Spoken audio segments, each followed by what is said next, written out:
Depuis la fin des années 70, la condition physique des jeunes s'est détériorée, à un point tel qu'ils sont de plus en plus nombreux à présenter des facteurs de risque de maladies cardiovasculaires. Les statistiques révèlent aussi une augmentation de l'embonpoint et de l'obésité tant chez les enfants que chez les adolescents. L'obésité juvénile est donc devenue un problème de santé publique. Autre source de préoccupation, une trop grande proportion de jeunes ne font pas assez d'exercice. D'où l'importance d'agir rapidement et efficacement. Les activités physiques et sportives pratiquées durant l'enfance et l'adolescence ont plusieurs effets salutaires sur les plans physiques et psychologiques. Les jeunes devraient donc en faire le plus possible chaque jour.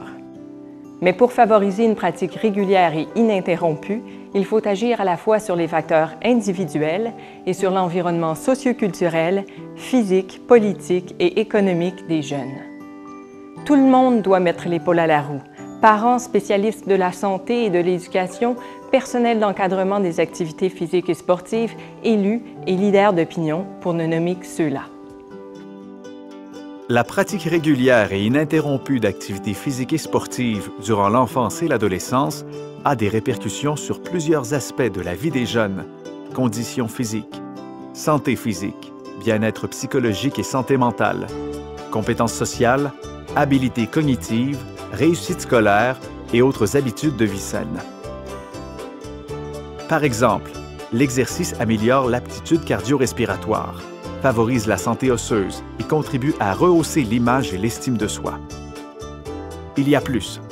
En aidant les jeunes à développer leurs habiletés à résoudre des conflits, la pratique d'activités physiques améliore leurs compétences sociales. Elle joue également un rôle dans la réussite scolaire car elle favorise la concentration.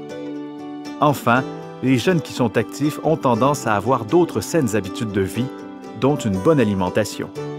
Selon plusieurs recherches, il n'y a pas de seuil minimal d'activité physique à partir duquel les effets bénéfiques se font sentir. On ne peut donc déterminer quel devrait être le niveau exact d'activité physique des enfants et des adolescents. C'est pourquoi le comité scientifique de Kino Québec recommande que les jeunes pratiquent, idéalement tous les jours, le plus d'activités possible. La notion de régularité est essentielle, parce que la plupart des bienfaits de l'exercice disparaissent s'il y a interruption de la pratique. Plus le volume et l'intensité sont élevés et les exercices diversifiés, plus les effets seront salutaires, sauf, bien sûr, dans les cas d'entraînement excessif. La pratique régulière d'activités physiques et sportives est influencée par des facteurs individuels et par l'environnement socio-culturel, physique, politique et économique des jeunes.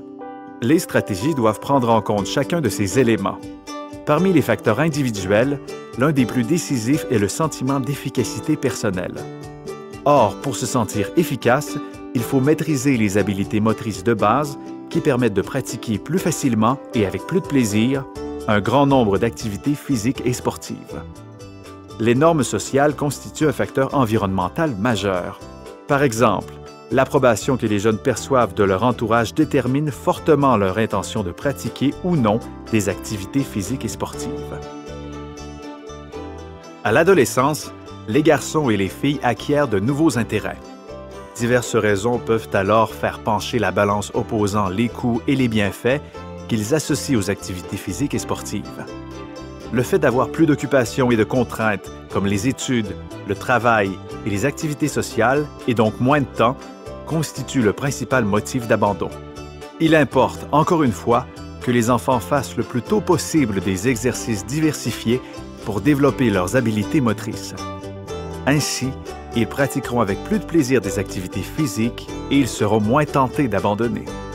Même chose si l'encadrement et les conditions de pratique sont appropriés à leurs conditions physiques ainsi qu'à leurs habiletés et à leurs aptitudes naturelles. Si les encouragements des parents et du personnel d'encadrement peuvent motiver les jeunes à exceller, trop de pression peut parfois les pousser à abandonner. La prudence s'impose. Bref, le maintien de la pratique sportive à l'adolescence passe par un bon encadrement axé sur le plaisir. En terminant, rappelons que plus les enfants et les adolescents feront d'activités physiques et sportives, plus les effets bénéfiques seront importants. Et pour y parvenir, il faut agir à la fois sur des facteurs individuels et sur l'environnement socio-culturel, physique, politique et économique. Promouvoir l'activité physique et le sport auprès des enfants et des adolescents représente une vaste entreprise. Une entreprise qui nécessite la sensibilisation et l'engagement de plusieurs acteurs des milieux de vie des jeunes. C'est une question de santé publique, mais aussi un véritable enjeu de société.